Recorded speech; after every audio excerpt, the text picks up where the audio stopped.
Michel Foucault's third volume of The History of Sexuality examines how people in the Greco Roman world of the 1st and 2nd centuries CE thought about sexual pleasure and conducted their lives. Unlike the first volume, which challenged the idea that modern society represses sexuality, this volume investigates how individuals formed themselves as ethical subjects. The sexual austerity we find in this period does not come from stricter prohibitions or more laws against certain acts. It comes from a deeper transformation in how people related to themselves. The central concept is the cultivation of the self, an ancient Greek idea that became especially important during the Roman Empire.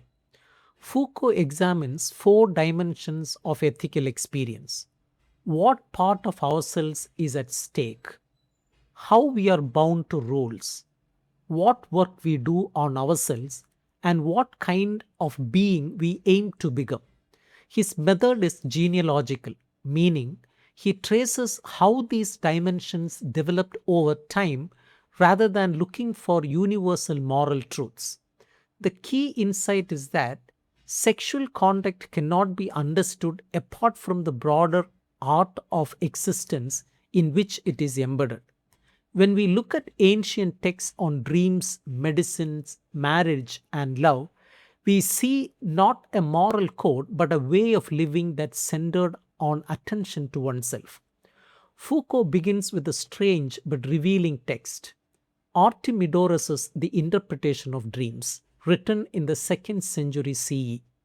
This is not a work of moral philosophy, but a practical manual for interpreting dreams, the only surviving systematic work of its kind. Artemidorus traveled throughout the Mediterranean collecting dreams and their outcomes from professional dream readers. His book is significant because it reveals common attitudes towards sexual conduct, not just the views of elite philosophers. Artemidorus distinguishes between two types of dreams: enipnia, or state dreams, that simply express what a person already feels. If you are hungry, you dream of eating. If you desire someone, you dream of them. These have only diagnostic value. Oniroi, by contrast, are even dreams that predict the future through analogy and resemblance. It is this second type that requires interpretation. The dream tells what is real by using images that resemble future events. The interpreter's task is to decode these resemblances. The logic of interpretation rests on analogy of value.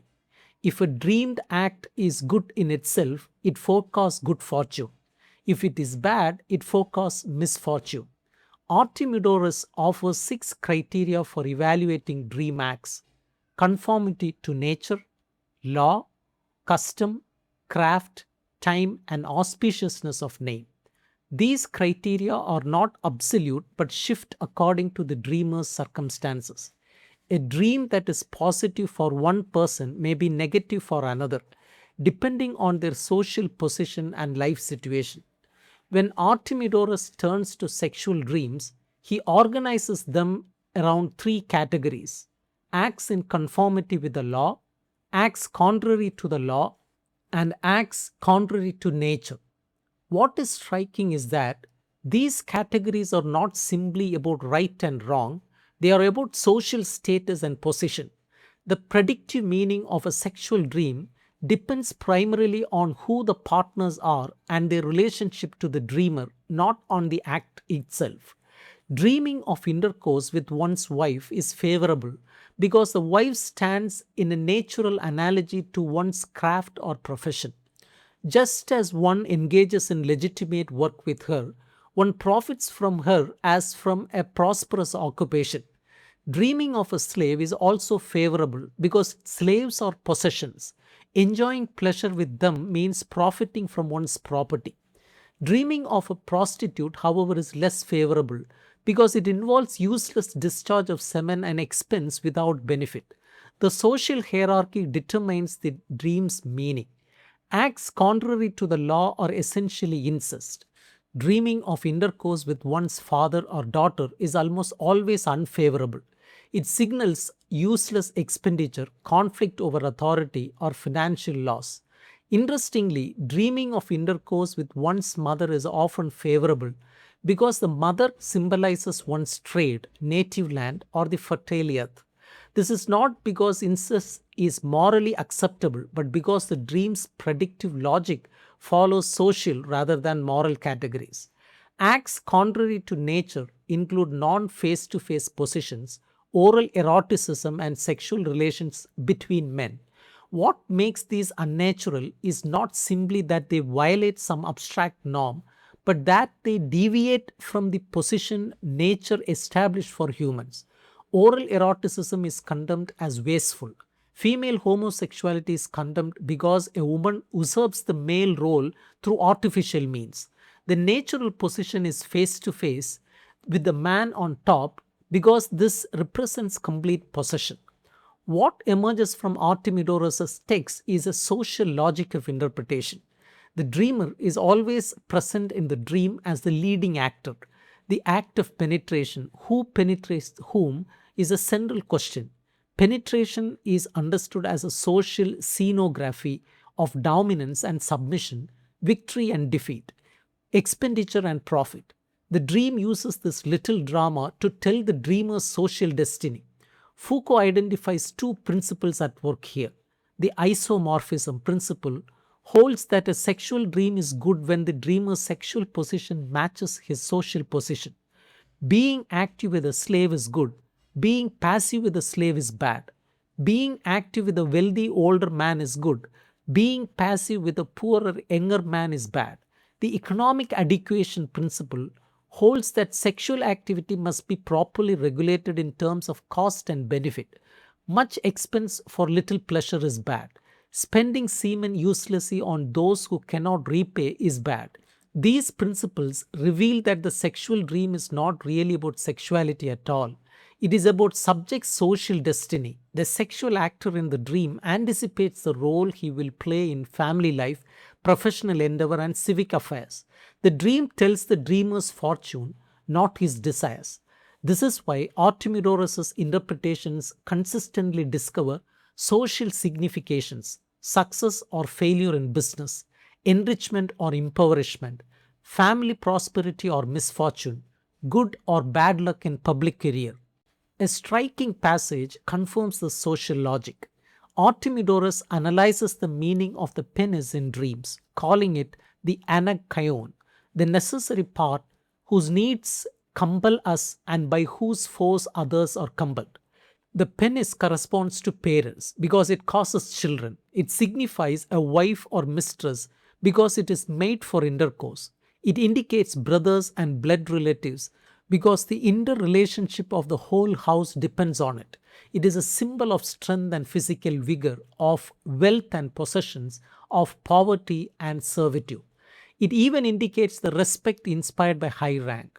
The penis appears at the intersection of all these games of mastery, self mastery, since its demands can enslave us, superiority over sexual partners, since it enables penetration, status and privileges, since it signifies kinship and social activity. This is why a slave who dreamed he had three penises was set free and given three names. The dream told his social destiny, not his sexual desire. Artemidorus' text testifies to the endurance and solidity of the classical ethical experience of the aphrodisia. His valuations are close to those found in earlier Greek texts. Marriage is valued as the best framework for sexual pleasures. Men can have mistresses, slaves, and prostitutes. Homosexual relations between men are taken for granted, provided certain differences of age and status are respected. What is condemned is not a wide range of acts but specific transgressions: oral eroticism, female homosexuality, the usurping of the male role by a woman. However, Foucault observes a shift when we turn from dream interpretation to philosophical reflection. The texts of the first centuries show a closer attention to sexual conduct, an increased anxiety, a greater importance accorded to marriage and its demands, and less value given to the love of boys.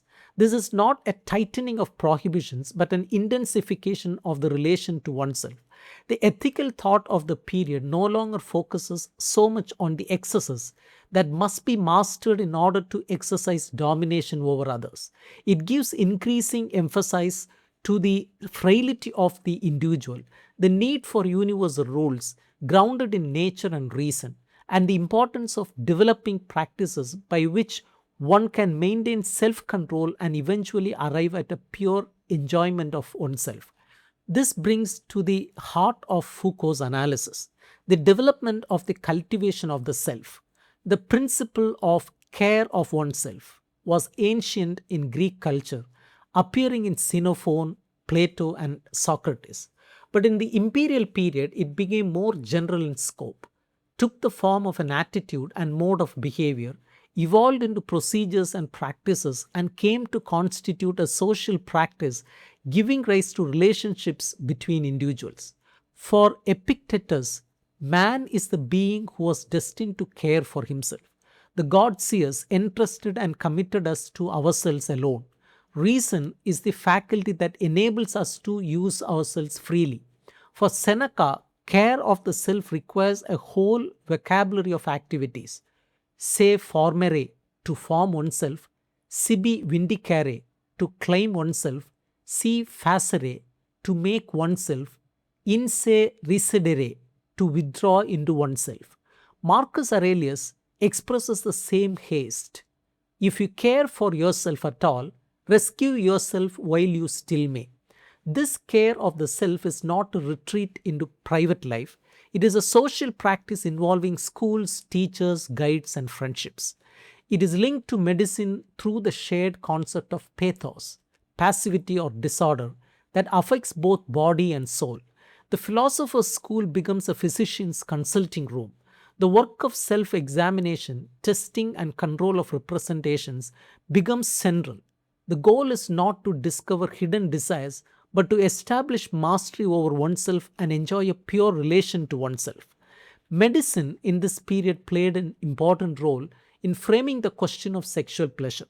Galen, the great physician of the second century, analyzed the physiology of sexual pleasure in terms of a demiurgic ruse to overcome mortality. Pleasure is a sting that drives even irrational animals to procreate. But the sexual act is also dangerous. It resembles epilepsy and convulsions. It involves the wasting of precious semen. It can cause satyriasis, constant excitation, or gonorrhea, involuntary discharge leading to emasculation and death. Medical regimen prescribed careful management of sexual activity. Procreation required long-term preparation of body and soul. The right age, the right season, the right time of day, the right individual temperament all mattered. The soul had to work on itself to coordinate desire with bodily need, to distress images that stimulate empty desires, and not to seek pleasure as an end. Animals do not think pleasure is a good thing, and humans should follow their example. Let me summarize what we have listened today. First, sexual ethics in the imperial period is not about prohibitions but about the cultivation of the self. Second, the dream analytics of Artemidorus shows how sexual conduct was understood in terms of social status and destiny, not moral codes. Third, the development of care of the self as a social and medical practice transformed how people thought about pleasure, marriage, and love. The question is no longer what acts are permitted, but how should I conduct myself as a sexual being in relation to myself, my spouse, and others? The shift from code to self formation is the key to understanding Foucault's project.